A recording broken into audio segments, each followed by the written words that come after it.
Okay, well, it is 12 o'clock right now. So it's 12:01.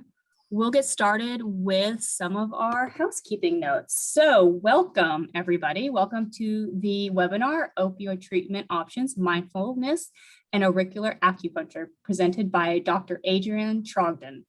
This free educational event is brought to you by the Louisiana Department of Health, Office of Behavioral Health, Acadiana Area Human Service District, and the Women's Foundation.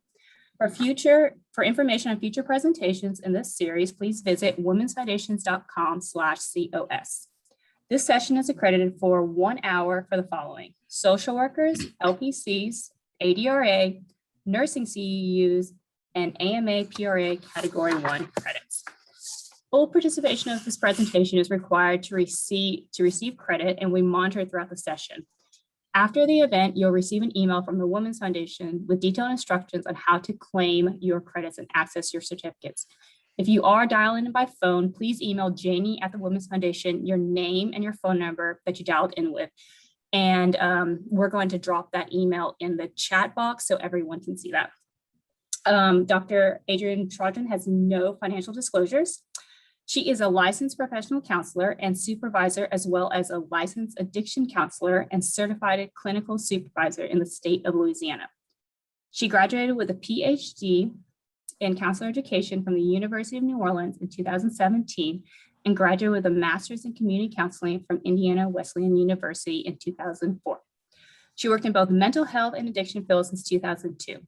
She is the COO at Counsel NOLA, is a professor at the University of the Cumberlands, and has a private practice in New Orleans. She contracts with the United States Navy to provide supervision for Navy substance abuse counselors, is a CARF surveyor, and owns Trogden Counseling and Consulting LLC. So thank you so much for speaking today with us, and I'm going to turn it over. Okay, great. Thank you so much, Ashley.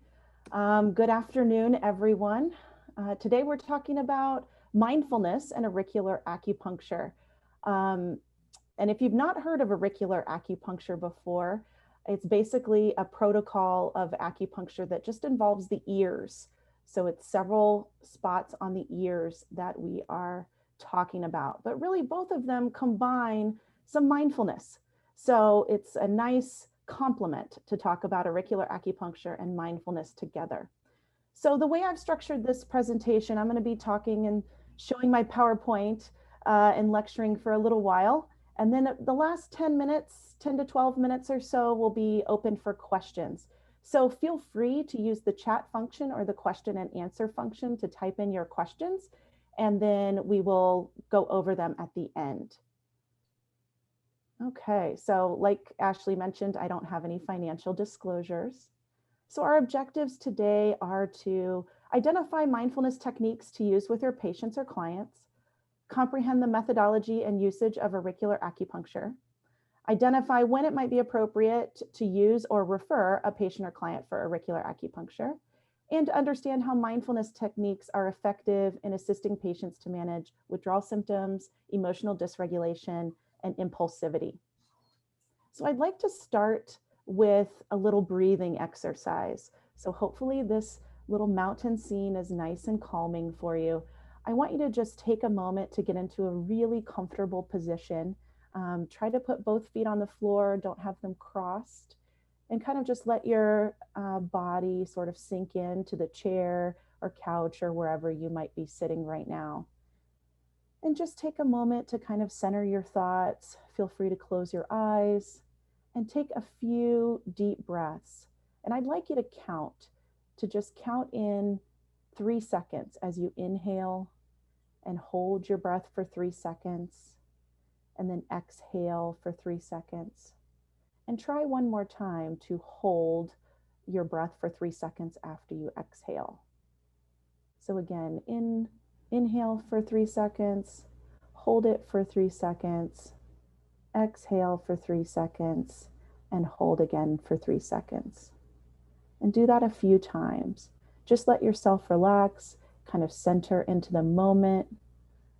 Our intention here is to hopefully learn a few new things, to take a break from whatever the day has for you today, and just enjoy relaxing and learning, hopefully something new. So again, one more deep breath.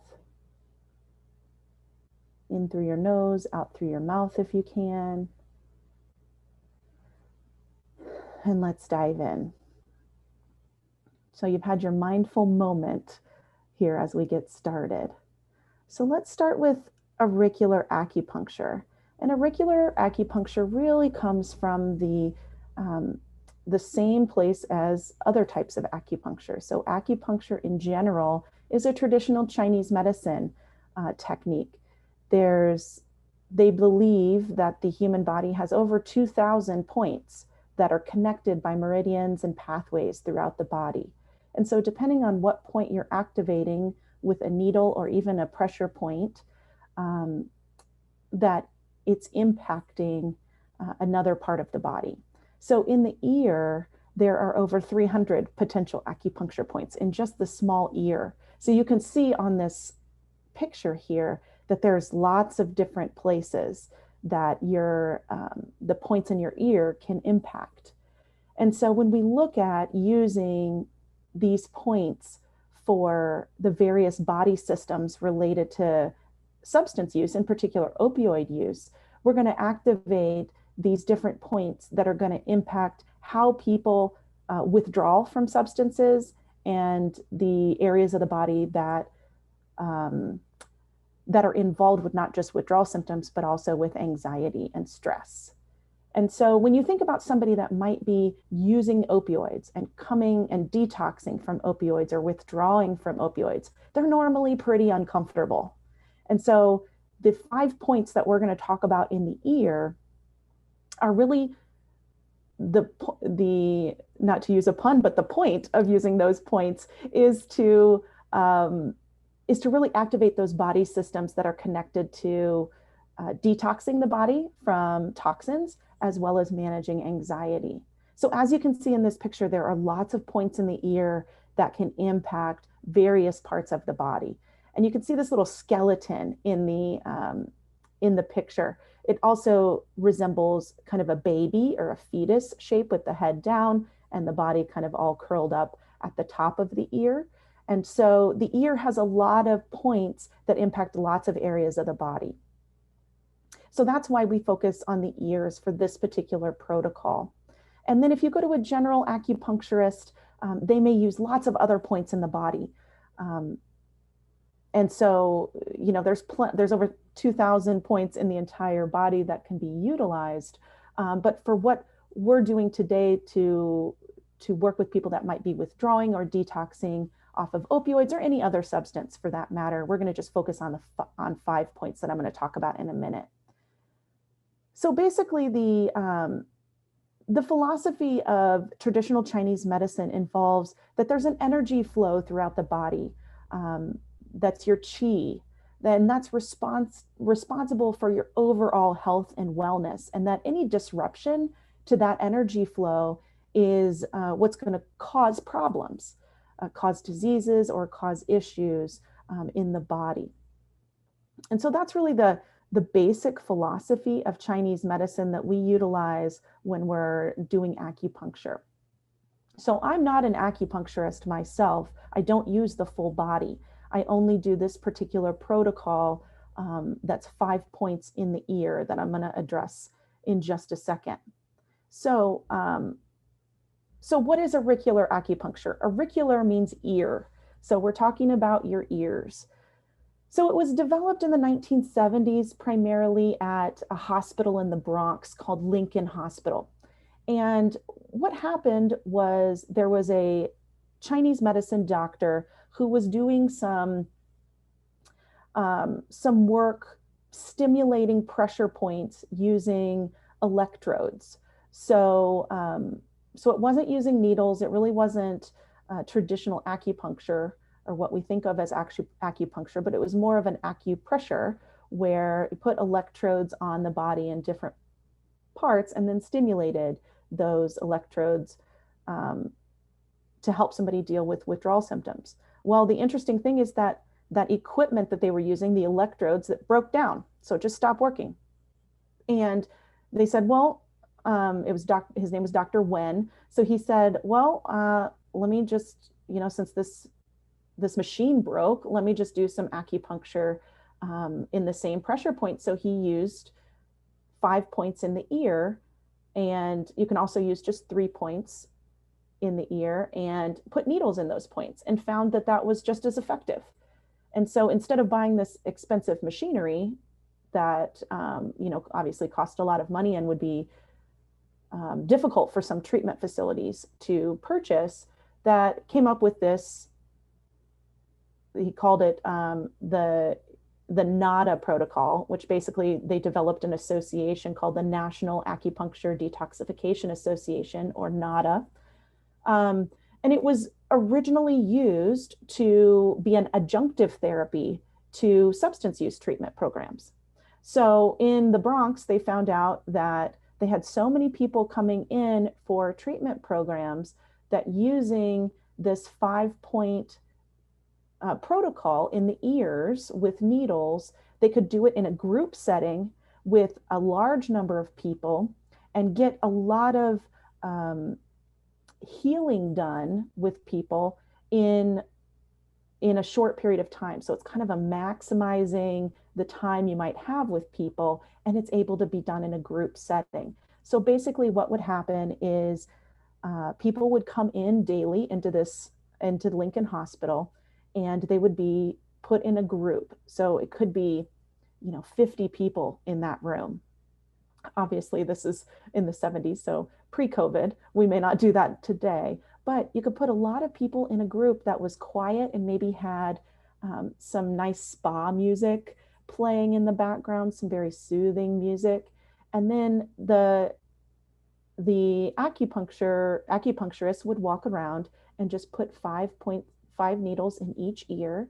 And then each person could just kind of sit quietly for about 30 to 45 minutes, allowing the treatment to kind of take place and help them calm down and relax. And so that's really the crux of the protocol, is that you put 5 needles in each person's ear, and we'll talk about the points of where you put the needles in a minute, and then allow them to sit quietly in a space for about 30 to 45 minutes. And that's it. Now, what people talk about in terms of how they feel while they're sitting there for 30 to 45 minutes and how they feel afterwards is most people express that they feel more relaxed, calmer. They're not as focused on whatever stresses or anxieties they were dealing with that day. So really, when you think about how that helps somebody going into withdrawals from opioids or other substances, is there's normally a lot of anxiety, a lot of stress, a lot of restlessness, and concern about going through withdrawals. So using this NADA protocol of acupuncture to help them kind of ease off of some of those stresses and anxieties, even for a short period of time, can be really beneficial for a patient in terms of managing their cravings, managing their anxiety and stress from withdrawal symptoms. And it does show some efficacy with pain management too. So if they're going through withdrawal symptoms, they're probably in pain and their body is stressed. And so helping them have just a little while where they can have some relief from that can be wonderful for those patients. So it's not just the 30 to 45 minutes they have the needles in their ears. Usually a patient talks about feeling more relaxed for a few hours afterwards. So this is not a long-term therapy. It helps in the here and now for, not just the 30 to 45 minutes they have the needles in, but also a few hours afterwards. But it gives them that relief. Now, the protocol does say that you can utilize it multiple times a week. Kind of the recommended amount is about 4 times a week. So what they did in Lincoln Hospital, and what several clinics do around the country that utilize auricular acupuncture, is they kind of have an open time where people can come in at, certain periods of time of the day and get this auricular acupuncture done. And they're there in the clinic for, 45-ish minutes, getting the needles in and sitting down, relaxing, allowing the treatment to take effect. And it's basically a lot of bang for your buck. It gets people kind of through the hump of some cravings that day, potentially helps them, kind of relax and reduce anxiety for at least a few hours after the treatment. And it's really a nice complement to other therapeutic interventions. So it's not meant to stand alone. It's meant to be an adjunctive therapy that is an add-on that gives added value to other behavioral health. So you still do counseling, you might still do group therapy, you might still do medication-assisted treatment, or any number of other therapies that might be involved, as well as this could be a nice added value, which just helps the other therapies work better as well. So I found it to be incredibly effective, helping my clients in that very initial time of detoxification and withdrawal. So right when they stop using substances, they may get some medication assisted treatment, they may be going to group and individual counseling, and then providing this auricular acupuncture as a adjunctive therapy to those has really shown increased outcomes with clients staying engaged in treatment for longer and reduced lapses in that initial recovery time. So when somebody is particularly vulnerable to continuing to use opioids and they're struggling with those withdrawal symptoms, that's a wonderful time to get them into some auricular acupuncture in combination with everything else you're doing for them. So not only is it clinically effective, it's pretty cost efficient. The needles are regular acupuncture needles, so they're pretty cheap in terms of cost. They're single-use needles, so you use them on one person, then you dispose of them. And this is a nice therapy that works in multiple cultures. So in terms of diversity and who might be coming into your clinic, this is a nice therapy that can really cross cultures. It's really nonverbal therapy. So you're not talking to the patient very much if you're doing this therapy with them. So they're basically just coming in, taking a seat, you're putting in the needles, making sure they're okay, and then just letting them relax for 30 to 45 minutes. And it's nice in clinics because a lot of clinics have group therapy options, or at least have a big room like a conference room or a group room. That's a nice place where people can sit together, but yet not talk or interact necessarily. But it can be kind of a group healing place where people feel like they're coming together and they're not alone, that other people are doing this work as well, but they don't have to talk about it. So if there's a trauma history or things like that, it can be a nice nonverbal therapy for those clients as well. But again, I really want to be clear that this is not a standalone therapy. I would never just do auricular acupuncture with somebody and nothing else. So it's great in combination with other group individual counseling, family counseling, couples counseling, and medication-assisted treatment. So it's just a great adjunctive therapy. And it's not really difficult to implement. You just have to get some training and get a supervisor, which we'll talk about in just a minute. So it's an enhancement is the bottom line. So why are we focused on these 5 points in particular? So the 5 points, if you go from top to bottom, the top one is your Shenmen. This is kind of the heart in essence. It's calming, it reduces cravings, is identified with anxiety and insomnia. So putting a needle in Shenmen is it's supposed to be helping these particular areas. Then we have the sympathetic, which is actually underneath that ridge of your ear where that ridge comes in, it kind of goes underneath Shenmen. And that's sympathetic and is related to relaxing muscles and helps calm your central nervous system. Then kind of going down, We've got the kidney is next, which again, thinking about what your kidneys do in your body. It clears blood, reduces fear, which is an anxiety component, and provides access to emotional reserves. So thinking about what the kidneys do is they help rid our bodies of those toxins.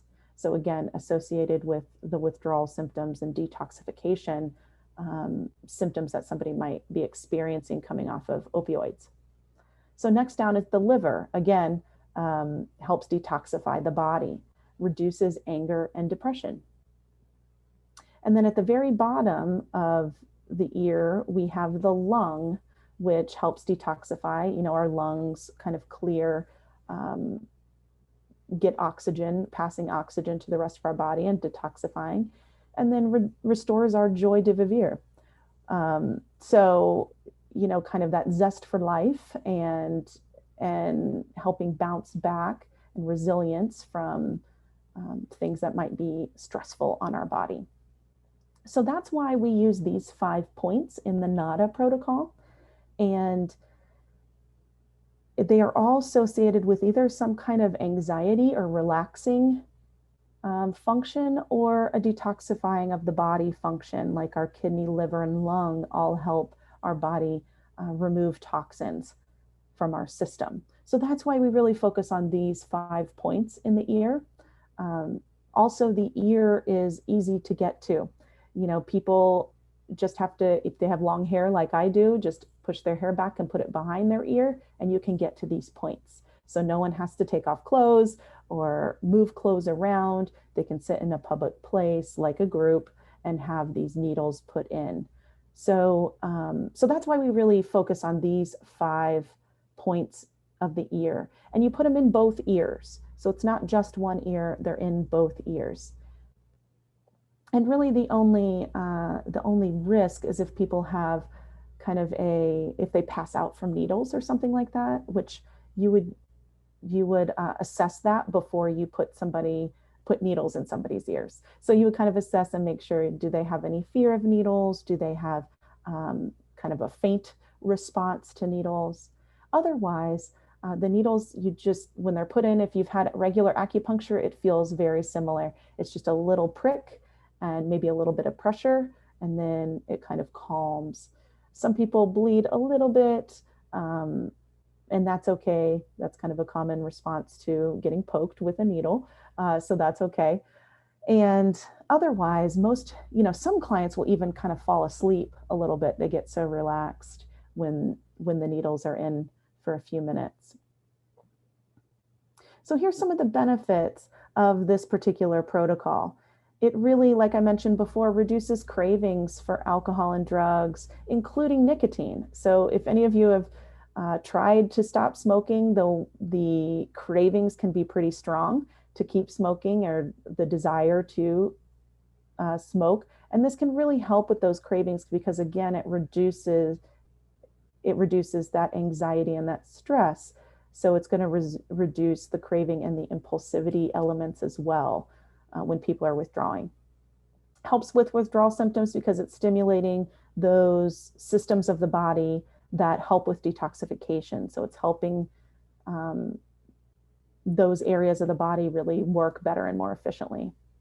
Increases calmness. I have lots of clients who report that they sleep better at night and are just generally less agitated during the day. They get some relief from stress in the body. It helps the body physically calm down. When you're really stressed, your muscles are tense in various parts of your body. So it really helps those muscle systems to calm down and to relax rather than stay tense, and helps with some emotional trauma. Like I said, it's a non-verbal therapy intervention. So we're not talking to the client. We're just allowing them to experience, and it's very mindful in that way. When we get to mindfulness in a few minutes, we're talking about being aware of the here and now and kind of being centered, and it helps people just calm their emotions if they're dysregulated, and then also allowing them to just have some release.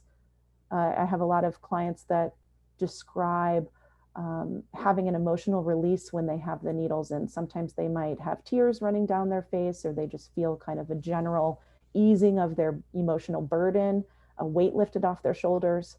They use words like that to describe the feeling. It helps clients be a little bit more open and aware in their counseling work that they do, whether it's group or individual work. They tend to have better medication compliance if they're doing medication-assisted treatment. A lot of my clients that have co-occurring mental health and substance use issues have talked about that they're more willing to take their medication and comply with taking medication as a result of participating in counseling and the auricular acupuncture. So I've seen that benefit. And just kind of a general awareness and discovery of inner quiet and strength. So just being able to kind of sit with themselves in this 30 to 45 minutes, being able to sit quietly with others in the room. Just there's something about that connection to their inner self and to those around them that makes a difference and makes, you know, kind of other therapies be more impactful as well. So when should you refer a client for auricular acupuncture? So pretty much any client who's using substances, in particular opioids, just because there's so many withdrawal symptoms associated with opioids, this is a really helpful technique for those clients. And if they're wanting to stop, they're a great candidate for auricular acupuncture, particularly if on the second point, they're experiencing withdrawal symptoms. Because this protocol, as I think you've gathered along the way, is really geared towards helping them manage the cravings and withdrawal symptoms associated with stopping substances.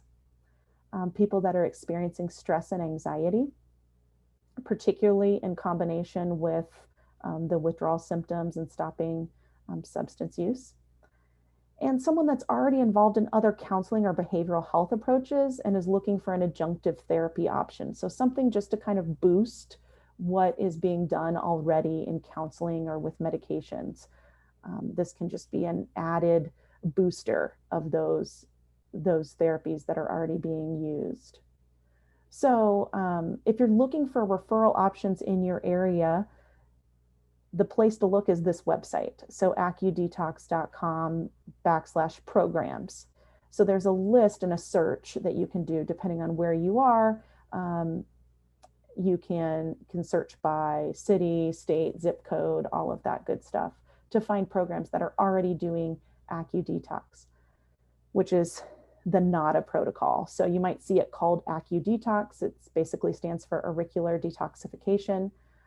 Or you might hear it called auricular acupuncture or the NADA protocol, which is NADA protocol. So all of those terms are used interchangeably.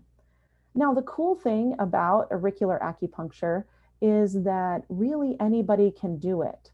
You don't have to have a particular license or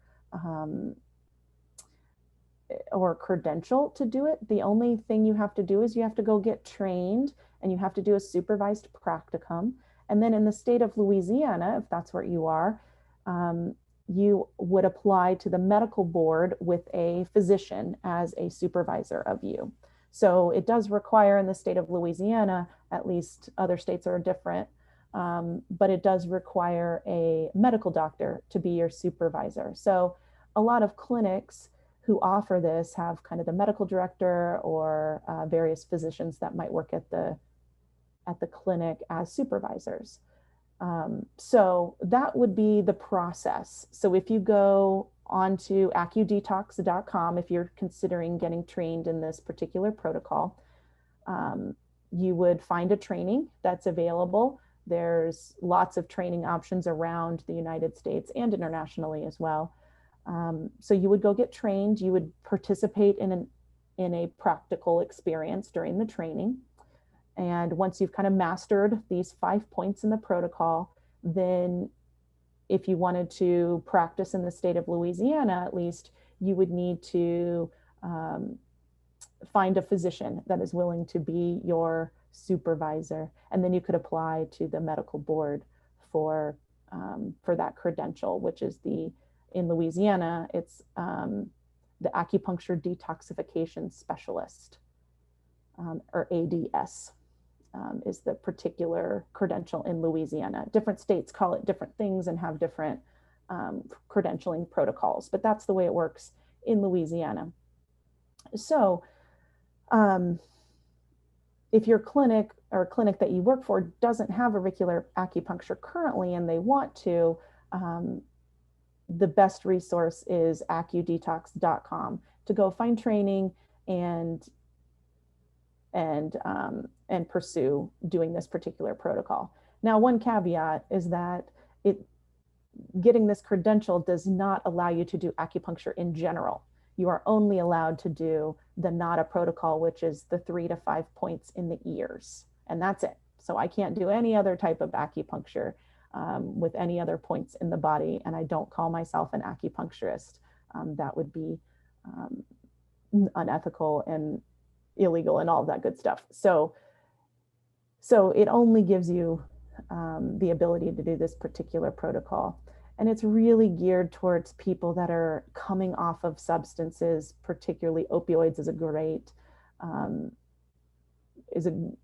coming off of opioids is a great candidate for this particular type of intervention. So just keep all that in mind if this is something that's interesting to you and you'd like to pursue some training or the credential. One of the things that we commonly give to clients or talk to clients about is an herbal tea combination that really helps clients with sleep. It's basically a sleepy time tea. So, and if you learn about, or if you get training in the NADA protocol, this is something that we often have in our clinics if you're doing this particular kind of auricular acupuncture. And this might be something that the clinic gives out to clients. It's just a little tea bag, and they can take it home with them and use it about 30 minutes before they go to sleep, just to help get ready for sleep. It contains chamomile, catnip, peppermint, skullcap, hops, and yarrow primarily.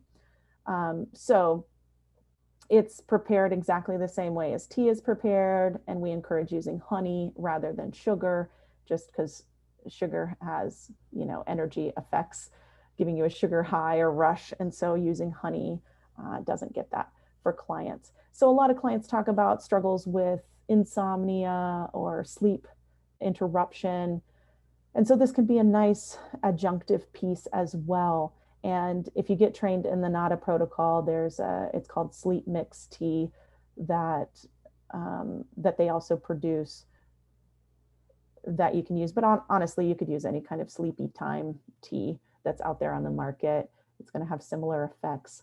So that's something that is, again, another adjunctive piece. It's not something that that would be a standalone help, but it's something that can just, again, kind of enhance what's currently being done in therapy or with medications. And so you might see that as well in clinics that do auricular acupuncture. So let's sort of segue into mindfulness in general. Now, I think we've probably all heard about mindfulness and what it is, but really it's a type of focus or meditation where you are becoming aware of what's going on in your body, what you're feeling, what you're thinking in this moment without interpretation or judgment. So it's an awareness of the here and now. And mindfulness practices really involve kind of all sorts of different things, but often include breathing, like we did at the very beginning of this training, guided imagery, other practices that relax the body and mind and help reduce stress. So again, this is something that's really great for clients that are withdrawing from substances, particularly opioids, to help them calm their body and relax. So much of the withdrawal experience is centered around stress and anxiety and tension in the body. And so whatever we can do to help clients calm from that and alleviate some of that is, can be really helpful for them getting through that withdrawal period. So like we just finished talking about the auricular acupuncture, that is in essence a mindfulness practice. Even though it's using needles, it's allowing somebody to sit for 30 to 45 minutes and kind of calm their body with the assistance of the needles. Now, also, I neglected to say that you don't have to use needles. You could also use beads, which are little stick-on beads that can basically be stimulate those same pressure points, those same 5 points. So if somebody doesn't really like needles or is scared of needles, you can use the beads and still stimulate those 5 points as well. So why should we use mindfulness in general? It's very similar to why we would use auricular acupuncture. Can help manage withdrawal symptoms, help manage emotional dysregulation and impulsivity, and anxiety. So all of these that are kind of our, particularly when we're working with clients that are coming off of substances, but also just life in general. I don't know about you all, but it's been very stressful the past at least year with COVID and kind of all of the things we've gone through as a country this past year. And I guess it's almost been a year and a few months now. So mindfulness can be really useful for anybody. In particular, though, clients coming, working through withdrawal symptoms are at a really vulnerable time.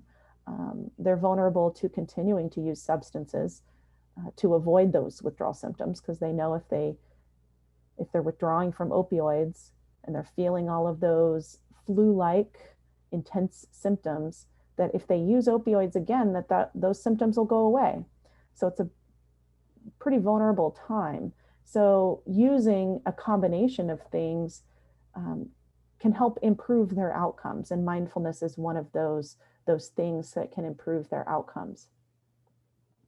So we can teach mindfulness pretty quickly. So no matter what setting you're in, if you're in a clinic where you're doing therapy, whether group or individual therapy, and you've got a little bit of time with people, you can take the time. But also if you're doing, a clinic where there's only short periods of time you might be able to spend with people, maybe you're just doing an assessment or a screening, we're going to talk about some quick things that you can teach clients to help them in the moment, and also things that they can take with them. So it doesn't take very long. You don't necessarily need an hour or even 30 minutes with a client. You can teach them a mindfulness technique really quickly. So we're going to go through some of those in a minute. But particularly when it's helpful is when you see patients or clients that are stressed or anxious, experiencing some depression, impulse control, anger, and then of course substance use, which is what we're talking about primarily today. So those are great times when you see those in your patients to teach them a quick mindfulness technique if they're open to it. And some reminders before we get into the techniques themselves are just the intention of mindfulness strategies in general, or little exercises, is just to bring you into the here and now, to center you or ground you, and to notice thoughts and feelings without judgment. They're just there. And to not try to change those thoughts or feelings, because that brings tension into the body when we try to change things. Just to notice body sensations and bring awareness to our breath and kind of what we're feeling and what we're sensing in the moment. So let's look at some particular techniques that we can try, and we'll do some of these right now because I think we have a little time. So box breathing. And box breathing is what we did at the very beginning. It's breathing where you inhale for a few seconds. I had you do for 3 seconds. So inhale for 3 seconds. You could do 4 seconds or 5 seconds, whatever kind of your lung capacity is. But inhale through the nose for 3 seconds. Hold it for 3 seconds. Exhale for 3 seconds. And hold again for 3 seconds. And then I always tell clients to do it 3 times. So really they only need to remember the number 3. So inhale through the nose, 3 seconds, hold 3 seconds, exhale through the mouth, 3 seconds, hold again for 3 seconds. And that's called box breathing. Now there's plenty of other variation of breathing that can be done, but I think that one's an easy one because people tend to be very familiar with taking deep breaths. So they understand that concept of inhaling through the nose, holding, exhaling through the mouth. Now, particularly if you have clients who have been smokers before, or even if they've smoked cannabis, this can be one that they relate to because they're used to that inhale, the hold, and then the exhale. And exhale, when you're smoking, you would exhale smoke, but when you're doing just a deep breathing exercise, it's just exhaling breath. So that's a nice, easy one to teach people because they can really do it anywhere. And it just takes a couple minutes. I will do it with my clients really quickly. So it helps me as well, sort of a added benefit. But, I can teach that to my clients, do a couple of rounds with them, and then they have that. And they can do it anywhere. Doesn't really matter where you are. You don't need any particular tool with you. You don't need your cell phone. You don't need anything other than your body. So it's a nice thing, just takes a couple seconds to do. The next one is just to yawn and stretch for 10 seconds every hour. And if any of you have had like an iWatch or any of the watches that do steps tracking, a lot of them now will do a stand break. So they tell you, hey, it's time to stand. You haven't stood up for this hour, or it's time to stretch. So a lot of the fancy watches these days will do some of those things, but also you can set a little alarms in your phone or in your calendar to just stand up and stretch every hour. We get very sedentary if we're sitting for long periods of time, particularly during COVID times where we may be doing a lot of Zoom meetings, a lot of video conferencing, that, just taking a minute to get up and move our body for just 10 seconds. So again, that's a quick and easy one to teach clients. It's just to stand up, stretch your arms, maybe reach down and touch your toes, move around just a little bit for about 10 seconds, and then sit back down and continue on. It just gives you that moment to kind of reset and refocus and distracts you from whatever you've been doing for the past hour anyway. The next one is kind of a fun one, mindful eating. If you've ever taken a moment to eat something and really explore everything that you're sensing about what you're eating. So a lot of the mindful eating little exercises will tell you to pick a raisin, because a raisin has lots of great texture to it. So if you take a raisin and you kind of touch the raisin, you roll it around in your finger, there's lots of textures to feel with the raisin. But really your goal is to engage all 5 of your senses. So you're touching the raisin, maybe smell it, put it in your mouth, kind of roll it around a little bit, feel the texture of the raisin again, eat it slowly, and really allow the properties of the raisin and all of the tastes along with the raisin, all the textures to come out while you're chewing and then swallow. So it, again, makes you slow down and kind of explore what you're doing. And how many of us just sit behind a computer, sit at our desk, and are just eating really quickly to move on to the next thing. So this just gives you a moment to slow down, pay attention, enjoy your food. I don't know about you, but I love food. And so I love taking the time to really experience it and enjoy it. And so this is just you already have to eat throughout the day. So this is a nice thing to do, to just take a moment and explore what you're eating, really explore the multiple textures and tastes and smells and things like that of what you're eating. And hopefully that's an enjoyable experience. But that's, again, something we can teach patients really quickly. The next one is a body scan. So this is taking a moment, and we can do this right now. Just take a moment to close your eyes and mentally scan your body from your head all the way down to your toes. It's helpful if you get into a relaxed position where your both feet are on the floor if you're sitting in a chair. And you just mentally kind of scan through your body and see where there's tension in your body.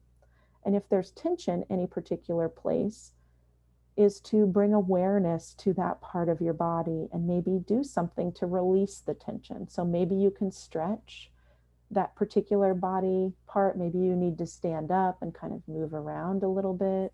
I get a lot of tension in my neck, so maybe moving my neck, rolling my shoulders would be helpful. So again, when you're doing an assessment with a client, and no matter what you're assessing them for, whether it's physical ailments or mental health, psychological related ailments, you can ask them to do this mental body scan and see where they notice tension. And that can give you some information, not only just for your assessment purposes and treatment planning, but also it's a quick mindfulness activity or exercise that you've just taught your client or patient. So it's kind of killing two birds with one stone there. So that's a nice one to do. And if you've noticed tension doing that body scan here and now, then, do what you need to do. Stand up, stretch a little bit, maybe move around a little bit to release some of that tension. Next is more traditional meditation. There's a variety of meditations, and I like to use YouTube videos or meditations from apps. So like the Calm app is a nice one that's widely used. But really, YouTube has tons and tons of videos now that will walk you through a meditation practice. But really, the bottom line in meditation is just sitting for a few minutes in a comfortable position. Usually involves closing your eyes and allowing kind of your thoughts, feelings to come through and be acknowledged. So again, that whatever you're thinking, whatever's coming through, to acknowledge it and let it go. And oftentimes there's a goal of trying to kind of empty your mind and be relaxed. So that can take a lot of time. Meditation practice is wonderful, but it can take lots of time to get to a place where you're feeling relaxed and calm when you meditate. So there's a lot of, YouTube videos and a variety of kind of meditation practices out there. But when I'm just teaching a client very basic meditation, I just tell them, just sit for a minute, set an alarm on your phone just for 1 minute, sit there and allow kind of the thoughts and the emotions to come through you. Just acknowledge them, don't judge them, don't try to change them, just acknowledge and let them go. And see if they can do it just for a minute. And then kind of build off of that minute if it's possible. The next one's visualization. So this one is where you're visualizing something. I usually talk to my clients about visualizing a safe, calm place, which sometimes isn't in their house. It might be like out in the woods or at the beach or something like that. But I talk to them about, just take a minute, close your eyes, think about, kind of your happy place almost, where you feel calm, where you feel relaxed and you feel safe. So if that was the beach, then I would ask them to engage their 5 senses. What do you see around you at the beach? What can you touch? Your feet might be in the sand, your hands in the sand. You might have your feet in the water. The water might be cool. The sun might be out, so you feel heat on your body.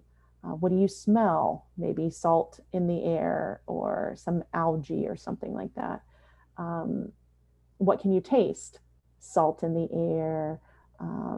What do you feel? You might feel a breeze, all kinds of things. So again, asking our clients to take a moment just to visualize a safe, calm place. Again, this is really quick. It doesn't have to take more than a minute to just kind of go there in your mind.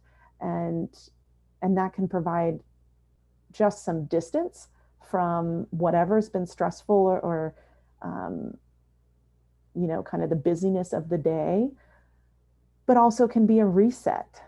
So it's like whatever was kind of going on before this visualization, I can take a moment to let go of and engage in this visualization and move on and kind of take a moment to reset.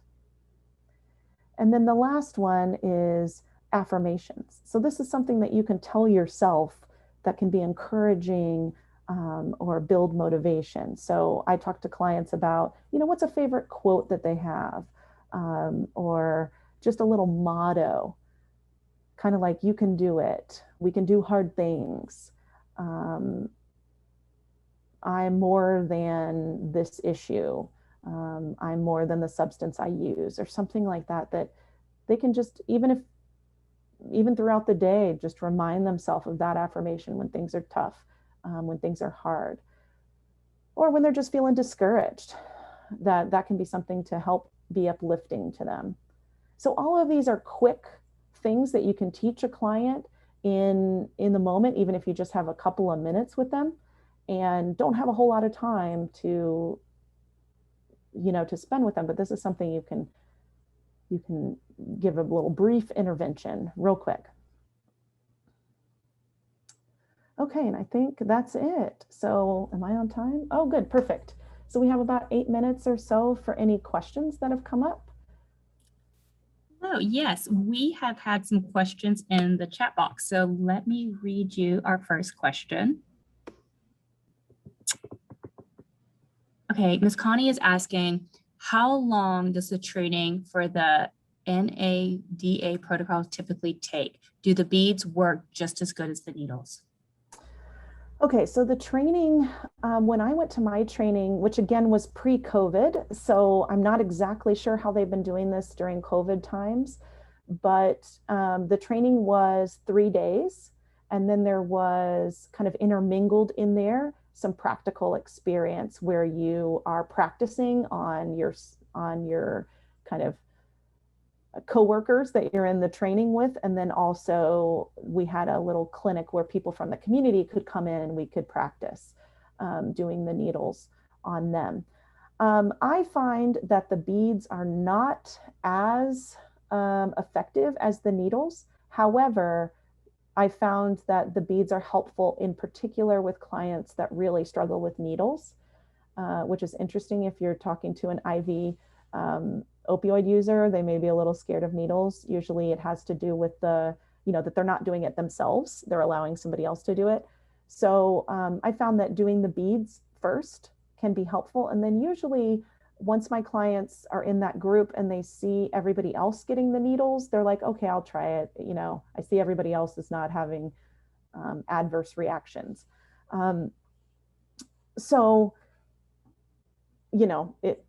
I find that something is better than nothing. So I'd rather do the beads than not do anything, but also I find the needles to be the most effective. Awesome, thank you. We have a question from Ms. Annette. What do you do to guard against infection in the ear afterwards if you are puncturing the ear with needles? Do you clean the ear before and after? Yes, so you do clean the ear before using just a basic alcohol pad. So you can do it or the client can do it themselves. And so then you put the needles in, and when you take them out, I normally have a Q-tip where, if there's any bleeding, then I can kind of clean that up. The acupuncture needles are so tiny that you really don't have much risk of infection in terms of after you pull the needle out. So the biggest deal is to clean the area first with the alcohol pad before you put the needle in. But it's just like, even when you go, get a shot at the doctor, they normally will clean it with an alcohol pad, put the shot in, and then just put basically a cotton ball or a gauze pad and then a Band-Aid. We don't really use Band-Aids, but you could use, because it's the ear, it's hard to get a Band-Aid in there, but you could, give them a cotton ball or a gauze pad if there's a little bit of bleeding. But there's really not much of a risk of infection because the needles are just so teeny tiny. Thank you. Ms. Ellen is asking, can you be trained outside of your state?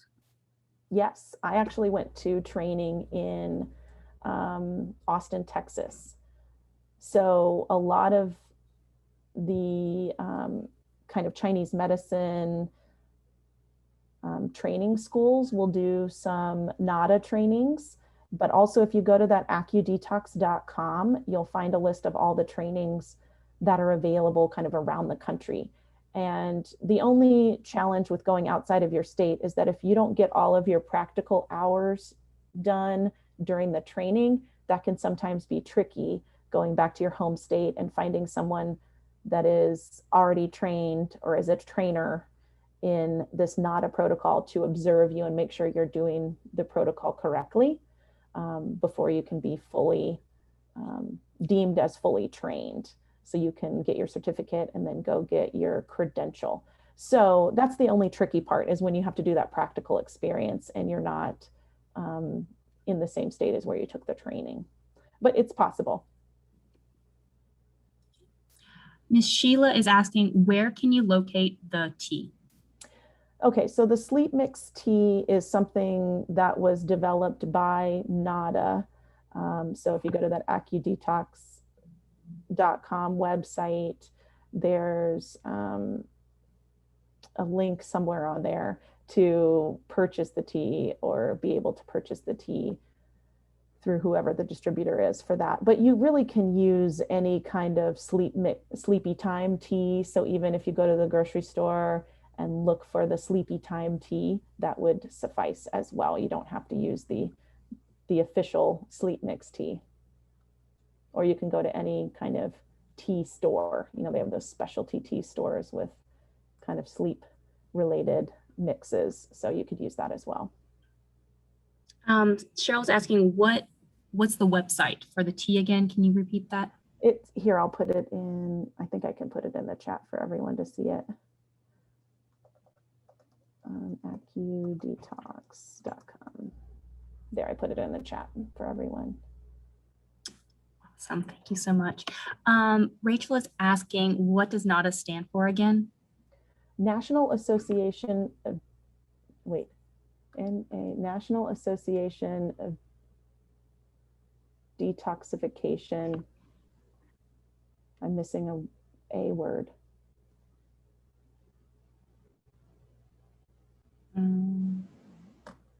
Let me go back to my slide because I think I put it in there.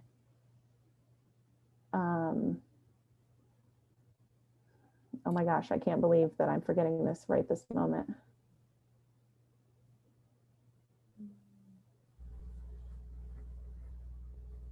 Oh, National Acupuncture Detoxification Association. There we go. Oh my goodness. Okay, let's see. Another question is, does insurance cover this technique? Not usually. Because unless